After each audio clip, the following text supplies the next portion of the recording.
屏东接到报案，讲有人伫咧网络顶管呛声，讲要暗杀总统。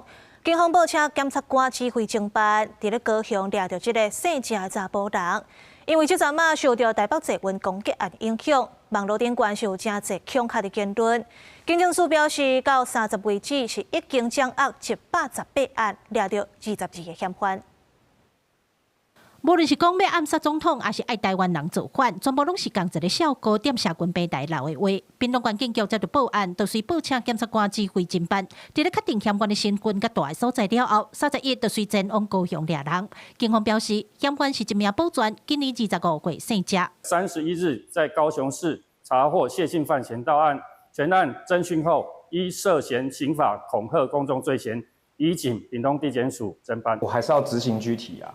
好，等一下，你看要请律师还是叫妈妈过来都可以。另外，画面中的大学生因为网络闹话呛声，讲要放火烧加油站，27去互高雄市高山分局移送法办。自从台北发生攻击事件了后，亲像这款伫网络呛声，讲要杀人放火炸机场，甚至伫捷运作乱的代志，敢若高雄都未少惊。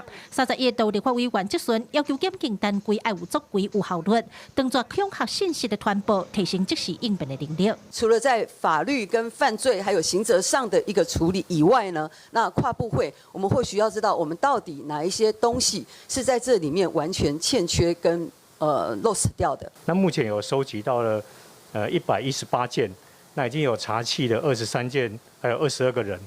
对，那我们每天呢都会做一个这个管制，而且会通报各县市警察局要联合来做一个这个查缉。我们这只会调查警方跟调查局来全力来查缉这些的模仿的这些效应。那因为这个民众会恐慌嘛，所以我们是全力的压制。法务部长强调，由各地检署成立的应变小组是专职单位，只要有危害大众安全的人事物，绝对严查严办。呼吁民众网络黑白放掉，不是无代志，爱对家己的言论行为负责任。